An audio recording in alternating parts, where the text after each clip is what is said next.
yung ipapa-aresto, attorney,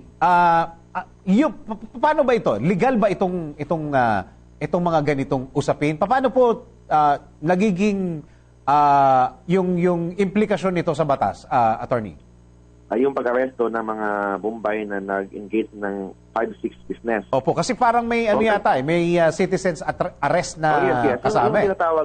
Yung citizens arrest, kasi sabi kasi ng rules of court, Opo. yung mga police and private person, kasi private person, kasama doon yung tinatawag na citizens arrest. Kung in your presence, nakita mo yung isang tao na gumagawa ng krimen, ito ang tinatawag na caught in the act or in flagrante delicto. Okay? It means kung nakita mo yung isang tao na gumagawa ng krimen, kung ikaw ay isang private individual, pwede mong arrestuhin. Ito ang tinatawag na citizen's arrest. Kasi itong 5-6 kasi, this is actually illegal. Under Republic Act 9474, ito yung Lending Company Regulation Act. Kailangan kasi, kung magpapautang ka, kailangan na may corporation. Kailangan ka magpa-incorporate. Hindi pwede na basta-basta ka lang mag-engage ng 5-6. Ibig sabihin, kailangan nakalista sa gobyerno kung ano man yung kumpanya mo. So, kailangan naka-register ka sa SEC, sa Securities and Exchange Commission. Then pangalawa, kailangan may license ka sa SEC to engage in lending. So hindi pwede na magpautang ka lang. Kailangan may lisensya ka galing SEC. And kailangan kumuha ka ng Certificate of Authority from the SEC to engage in this lending business. Otherwise, pwede kang makulong hanggang 10 taon and magbayad ng fine up to 10 years. Ibig sabihin, kung wala kang certificate of authority or license galing sa SEC, pwede kang hulihin anytime. Caught in the act yan. Especially yung pagpapautang sa continuing crime. Kasi continuing crime, kung nagpapautang ka, nakita ka nagpapautang or nangongolekta ng bayad every day, yung mga ginagawa ng mga kasama natin, mga kaibigan natin, mga Bombay, in that case, pwede yan mahuli. In fact, hindi lang violation ng Lending Company Regulation Act. Kasama din yung Truth in Lending Act. Kasi Truth in Lending Act kasi, kung, like for example sa bangko, kung uutang ka kasi, kailangan alam ng nangungutang kung magkano ang lahat ng mga charges. Bawal ang hidden charges. Kailangan alam ko lahat yun. Although, may tinatawag tayong suspension ng usury law. When say usury law, kung magpapautang ka, there is no... Hello? Hello, Attorney Mark? Ako, nawala si Attorney Mark. Paki-reestablish yung connection natin. Balikan ko lang yung sinasabi niya. Yung the mere fact na nagpapautang itong mga kapatid natin ng mga Bombay, illegal na ito. At pagka yung pinapaliwanag ni Attorney kanina regarding doon sa citizen's arrest, kapag ka-caught in the act, pwedeng mag-citizen's arrest. Ibig sabihin, nandiyan na ba siya? Attorney? Oh, yes. Opo.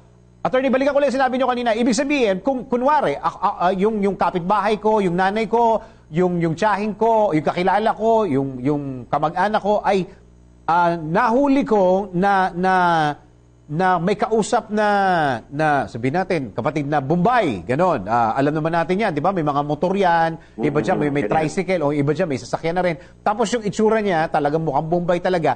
At nagpapautang at nagbibigay talaga ng pera at kilala itong Bombay na ito doon sa area na yon na nagpapautang talaga ng 5-6. Yung mismong scene na yon, pwede mo nang hulihin yung kasi sinasabi niyo kanina caught in the act, attorney, di ba? Caught in the act yun caught in the act, yung nagpapautang or kahit offering lang, kahit wala pang pera involved. Yung nag-offer lang ng, kasi may kailangan mo ba ng 10,000? May papautang nito. For example, ganyan. Mere offering is already a violation, especially kung wala kang lisensya na nagpapautang. Kailangan ka muna ng Certificate of Authority. So ibig sabihin, attorney, pagka kunyari nabalitaan ng Bombay na ikaw ay nangangailangan ng pera at magtitinda ka ng ganito, kailangan mo ng puhunan at kinausap ka at nahuli mo, nakausap ng kaibigan mo yung Bombay, pwede mo na siyang arestuhin, attorney? Yes. That's already a crime. Kasi yung nag-engage na siya ng negosyo ng lending.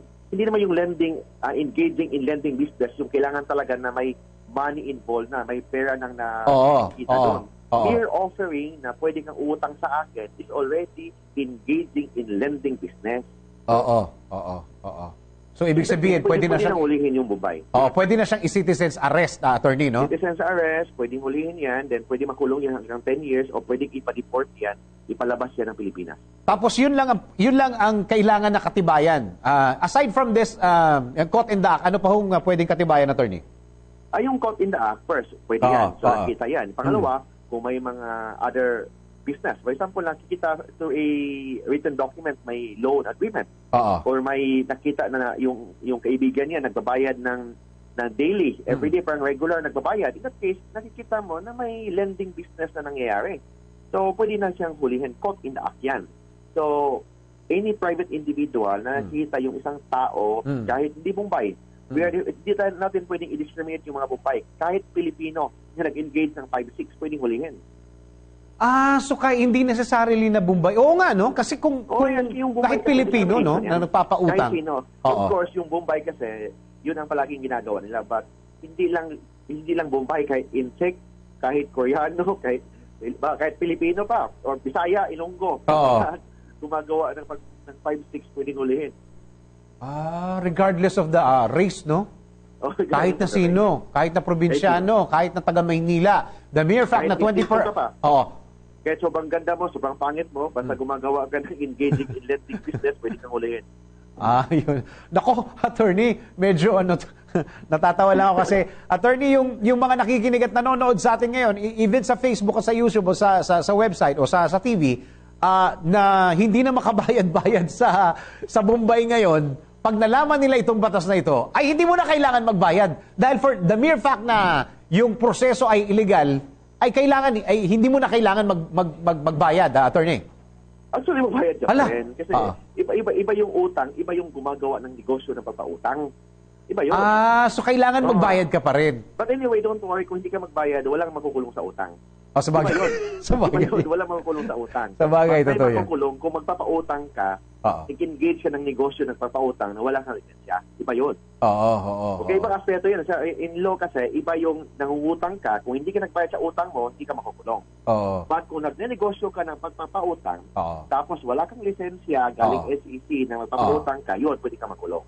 So hindi pala ito hindi pala ito atake sa mga kapatid natin na Bombay. Ultimo doon sa mga kababayan natin.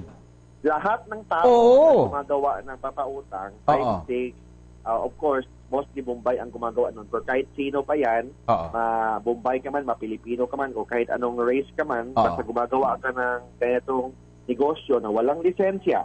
Actually, 5-6 per se is not illegal. Yung naging illegal yan kasi wala kang lisensya na magnenegosyo ng 5-6 or lending.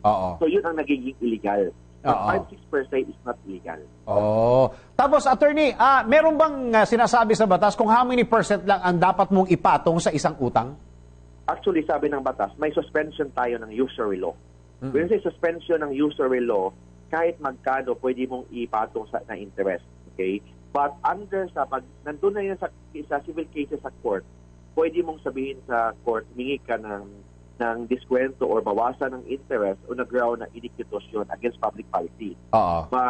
But anybody can raise magkano man ang interest na yan kasi nakasuspend yung batas controlling ng interest ng isang utang. Oo nga, saka kasama pa po dyan, attorney, yung mga hindi naman sa pero yung ibang kung maningil, grabe. Maningil, grabe. Lalo na yung naghihiya talaga.